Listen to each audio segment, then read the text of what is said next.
కవితకు లోకేష్ అదిరిపోయే గూగ్లీ ఈరోజు మనం చూసినట్లయితే కవితకి ఒక విషయంలో లోకేష్ ఇచ్చిన కౌంటర్ సోషల్ మీడియాలో ట్రెండింగ్ అవుతా ఉంది.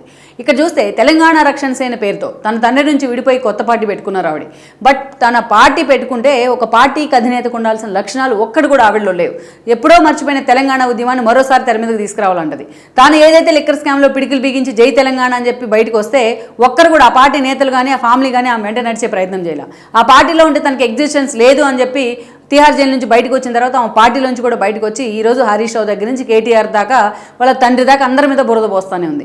నిన్న మొన్న ఒక ఇంటర్వ్యూలో ఆ మాట్లాడు ఎంత అహంకారపూరితంగా మాట్లాడింది అంటే కేసీఆర్ మిమ్మల్ని మళ్ళీ వెనక్కి రమ్మని పిలిస్తే ఏం చేస్తారంటే ఆయన్నే నా పార్టీలోకి రమ్మంటానని మాట్లాడుతూ ఉంది.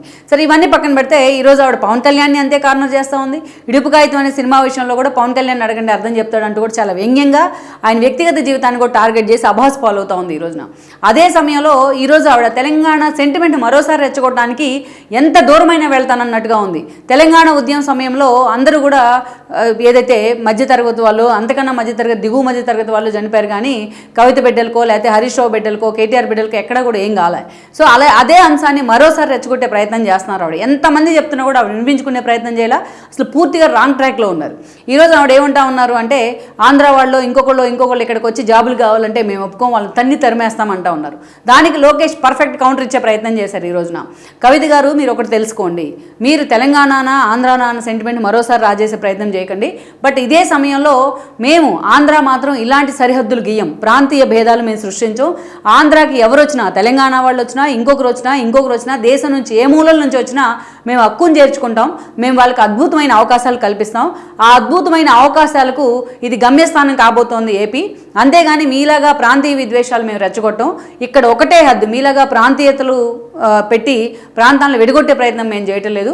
బట్ ఇక్కడ ఒకటే హద్దు ఏంటంటే వాళ్ళ టాలెంట్. ఎవరికైతే టాలెంట్ ఉంటుందో ప్రాంతాలకు అతీతంగా, భాషకు అతీతంగా, పార్టీలకు అతీతంగా మేము వాళ్ళని హక్కును చేర్చుకునే ప్రయత్నం చేస్తాం. అదే ఏపీ అలాగే నిలబడబోతోంది. అంతేగాని మీలాగా ఏదైతే టాలెంట్ ఉన్నో వాళ్ళు ఎక్కడికైనా వెళ్ళి జాబ్ చేసుకుంటారు. బట్ మీలాగా మాత్రం వాళ్ళని వెనక్కి తన్నే ప్రయత్నం చేయము అని చెప్పి ఒక పర్ఫెక్ట్ గూగుల్ ఇచ్చి మొహం పగిలిపోయి ఆన్సర్ ఇచ్చే ప్రయత్నం చేశారు ఈరోజు లోకేష్. ఎలాగైతే గతంలో డీకే లాంటి వాళ్ళు మాట్లాడినా, కర్ణాటకకు సంబంధించి ప్రియాంక ఖర్గే లాంటి వాళ్ళు మాట్లాడిన గూగుల్ విషయంలో ఎలా అయితే కౌంటర్ ఇచ్చారో ఈరోజు కవితకు కూడా అంతే పర్ఫెక్ట్ కౌంటర్ ఇచ్చారు. ఈమె వీళ్ళ అన్న ఇద్దరు వెళ్ళి ఏదైతే యుఎస్లో జాబులు చేసుకోవచ్చు, యుఎస్లో చదువుకోవచ్చు.